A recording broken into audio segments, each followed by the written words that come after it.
नमस्कार स्पर्धक विद्यार्थी मित्रांनो, सरळ सेवा भरती असो किंवा MPSCच्या अनेक परीक्षा असो, अशा प्रकारची उदाहरणे अत्यंत महत्त्वाची आहेत. y+10 छेद y+2 बरोबर 8/4. तर y+2 छेद y-2 ची किंमत काढा, हे पर्याय दिलेले आहेत. या ठिकाणी आपल्याला तिरकस गुणाकार करणं गरजेचं आहे. 8नं y+2 ला गुणायचं आणि 4नं y+10 ला गुणायचं. yची किंमत काढायची. 8y अधिक 8 दुनी 16.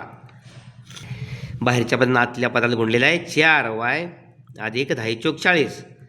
8y वजा 4y बरोबर 40 अधिक 16 पलीकडे गेले वजा 16. 8y वजा 4y बरोबर 4y. 40मधनं 16 गेले 24 उरले.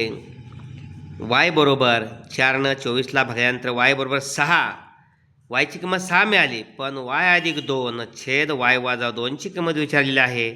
yची किंमत 6 घातली. 6 अधिक 2 छेद 6 - 2.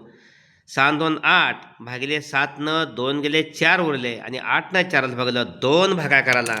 अचूक पर्याय नंबर या ठिकाणी 4 आहे. ओके, अशा पद्धतीनं. त्यानंतर m बरोबर 3चा वजा 1 आणि n बरोबर 3चा वजा 2. तर m अधिक n ची किंमत काढायची आहे. हे पर्याय आहेत. या ठिकाणी m अधिक n काढताना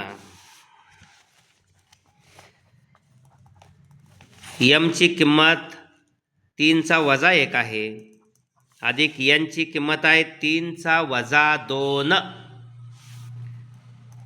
हे घात धन करायचे. 1/3चा 1 म्हणजे 1/3. धन करताना 1/3चा वजा 2चा अधिक 2. 1/3 अधिक 1/3चा वर्ग 9. तिरकस गुणाकार 9 त्रिक 27 छेद सारखा नाही म्हणून अधिक 3 एके 3 भागिले 9 त्रिक 27. छेदांचा गुणाकार 27 आणि 3 30 भागिले 27. 9 3 या ठिकाणी 9 एके 9 अधिक 3 एके 3 9 3 12 छेदांचा गुणाकार 3 9 27. या ठिकाणी 3 चौक 12 12ला आणि 27ला 3 भाग जातोय. 3 चौक 12 3 9 27 4/9.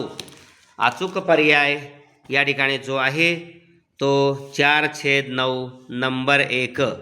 असे प्रश्न अचूक सोडवल्यामुळं हे अचूक पर्याय उपलब्ध झालेले आहेत. निश्चितच स्पर्धा परीक्षेमध्ये गणित थोडंसं अवघड वाटतं. सोपी भाषा वापरून सोपं केलेलं आहे. धन्यवाद.